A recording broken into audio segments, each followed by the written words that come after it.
Hello everyone. Today we will talk about how to fix the app of Ludo King. We will go to settings, then we click on apps. After that you will search the app Ludo King and then we click.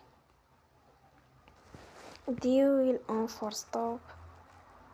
After that you will go to storage. Then we click on clear cache.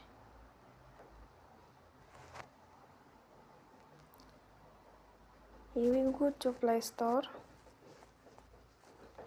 and you will update your app. Don't forget to support us by like and subscribe. See you next time and thank you for watching.